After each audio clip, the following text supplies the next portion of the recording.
उत्तराखंड के एक शहर कोटद्वार का छोटा सा घपरोल इन दिनों देश दुनिया में गूंज रहा है। संसद भी इससे अछूती नहीं है। मोहम्मद दीपक और बजरंग दल के विवाद ने सियासत में एक नई बहस को जन्म दे दिया है। सांप्रदायिकता बनाम धर्मनिरपेक्षता का मामला एक बार फिर से गर्म है। सवाल उत्तराखंड की राजनीति से अब कहीं ज्यादा बड़ा हो गया है।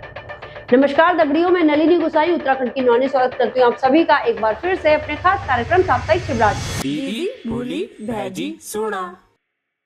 कोटद्वार इन दिनों सुर्खियों में है। कोटद्वार का उतना जिक्र उत्तराखंड के भीतर नहीं हो रहा है जितना कि देश भर के दूसरे हिस्सों में, फिर चाहे वो दिल्ली हो या फिर हैदराबाद या रांची। लोगों की प्रतिक्रिया तो मुस्लिम देशों से भी आ रही है। सोशल मीडिया में रील बन रही है, कमेंट हो रहे हैं। और उस जिहादी सुअर की औलाद दीपक मोहम्मद को तेरे कोटद्वार में बजरंग दल पहुंच चुका है और अगर तू भाग सकता तो भाग ले। दरअसल गुजरे सप्ताह कोटद्वार में एक मुस्लिम की दुकान में बजरंग दल के कुछ कार्यकर्ताओं के पहुंचने के बाद इस विवाद की शुरुआत हुई।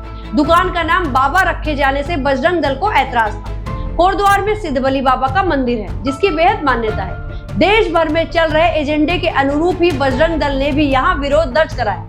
हालांकि यह तथ्य भी अपनी जगह है कि यह दुकान वहां पर करीब 30 वर्षों से है। बहरहाल जब बजरंग दल के कार्यकर्ताओं ने दुकान का नाम बदलने को लेकर दुकानदार को धमकाना शुरू किया तो पास ही में जिम चलाने वाले एक शख्स ने इसका विरोध किया। वो इन कार्यकर्ताओं से भिड़ गया और धक्का मुक्की कर दी। कार्यकर्ताओं ने उसका नाम पूछा तो उसने जवाब दिया मोहम्मद दीपक। इस पूरे घपरोल में मोहम्मद दीपक ही सबसे ज्यादा ट्रेंड हुआ है। यह मामला तब और बढ़ गया जबकि देहरादून और अन्य क्षेत्रों से बजरंग दल के कार्यकर्ताओं ने कोटद्वार पहुंचकर मोहम्मद दीपक का विरोध किया। यह सब उस दिन हुआ जबकि एक कार्यक्रम के सिलसिले में खुद सीएम पुष्कर सिंह धामी कोटद्वार में ही थे। कोटद्वार छावनी में तब्दील रहा और पुलिस ने दोनों पक्षों के खिलाफ मुकदमा दर्ज कर लिया। भाजपा से कदम कदम पर मार खाने के बाद विपक्षी पार्टियों को मोहम्मद दीपक अब उम्मीदों का दीपक नजर आ रहा है। धर्मनिरपेक्षता की झंडा बरदार बनने वाली विपक्षी पार्टियां अब मोहम्मद दीपक के सहारे अपनी वैतरणी पार लगाने के सपने देख रही है। सांप्रदायिकता बनाम धर्मनिरपेक्षता की लड़ाई को अब पल पल तूल दिया जा रहा है। यह मामला कितना बड़ा हो गया है इसका अनुमान इस बात से ही लगाया जा सकता है कि सबसे पहले राहुल गांधी ने इस पर प्रतिक्रिया दी और मोहम्मद दीपक को भारत का हीरो बताया। राहुल गांधी की टिप्पणी दिल्ली से आई तो हैदराबाद से AIMIM के प्रमुख असुद्दीन ओवैसी भी पीछे नहीं रहे। झारखंड सरकार के एक मंत्री इरफान अंसारी ने तो अपने वेतन में से 2 लाख का इनाम दीपक को देने का ऐलान ही कर दिया। इस मामले की गूंज संसद में भी गूंजी। राज्यसभा में कांग्रेस के अध्यक्ष मल्लिकार्जुन खड़गे और महाराष्ट्र के सांसद इमरान प्रतापगढ़ी ने भी जोर शोर से इस मामले पर देश का ध्यान खींचा। देश भर के नेताओं और पत्रकारों में कोटद्वार पहुंचने की होड़ लगी है। हालांकि स्थानीय प्रशासन ने अब बाहर से आने वाले लोगों के प्रवेश को प्रतिबंधित करना शुरू कर दिया। इस मामले में दिलचस्प बात यह है कि राज्य की भाजपा सरकार ने भी स्पष्ट रहबर दे दिया है कि उसके मन में क्या चल रहा है। देहरादून में बजरंग बली के मंदिर में पहुंचकर सीएम पुष्कर सिंह धामी ने न सिर्फ पूजा अर्चना की बल्कि बजरंग बली का जोरदार जयघोष भी किया। राजनीति के जानकार मान रहे हैं कि हिंदुत्व के मुद्दे पर भाजपा अपने उसी तेवर के साथ आगे बढ़ना चाह रही है जिसके लिए उसे जाना जाता है। वैसे भी यह वर्ष चुनावी माना जा रहा है। कोटद्वार से हटकर अब बात देहरादून जिले की, जहां पर गुजरे सप्ताह में नौनियों पर आफत टूटी है। पुलिस प्रशासन से लेकर सरकार तक पर सवाल उठे हैं कि नौनियों की सुरक्षा आखिर क्यों नहीं हो पा रही है।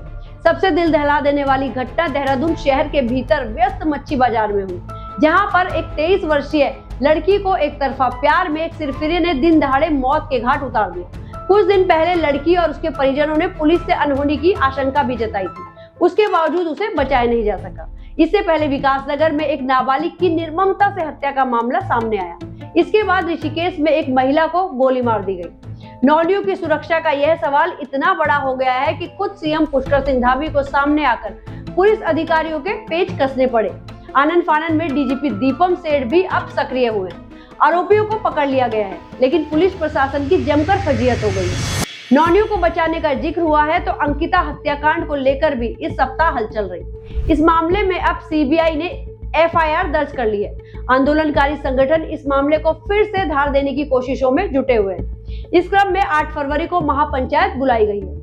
हालांकि यह भी सच्चाई है कि सीबीआई जांच की मांग स्वीकार कर लिए जाने के बाद आंदोलनकारी संगठनों का दबाव कुछ कम हुआ है। ऐसे में देखना यही है कि महापंचायत के बाद यह मामला किस दिशा में आगे बढ़ पाता है। गुजरे सप्ताह लोक भवन की तरफ से शासन को दी गई एक चिट्ठी की भी खूब चर्चा हुई है। यह चिट्ठी राज्यपाल कार्यालय की ओर से मुख्य सचिव को दी गई है। इसमें गणतंत्र दिवस के लोक भवन में आयोजित कार्यक्रम और उसमें कुछ अधिकारियों की गैर मौजूदगी का जिक्र है। राज्यपाल कार्यालय ने प्रोटोकॉल का पालन न करने की शिकायत की है। कहा गया है कि कुछ अधिकारी इस कार्यक्रम में शरीक नहीं हुए हैं। शासन का इस संबंध में अभी तक कोई जवाब सामने नहीं आया है, मगर इस मामले ने अधिकारियों की कार्यप्रणाली पर गंभीर सवाल खड़े कर दिए। अभी तक जनप्रतिनिधि ही इस तरह की शिकायतें किया करते थे कि अधिकारी प्रोटोकॉल का पालन नहीं कर रहे, लेकिन जब राज्यपाल कार्यालय तक से ऐसी शिकायतें हो रही हैं, तो हाल समझा ही जा सकता है। इस वीडियो में बस इतना ही। बाकी ये वीडियो आपको पसंद आई हो, मुद्दों में दम लगा हो, तो इसको अधिक से अधिक शेयर करना बिल्कुल मत भूलिएगा। बाकी मिलते हैं अगले साप्ताहिक छिबराट कार्यक्रम के साथ। तब तक अपना और अपनों का ख्याल रखिएगा। धन्यवाद।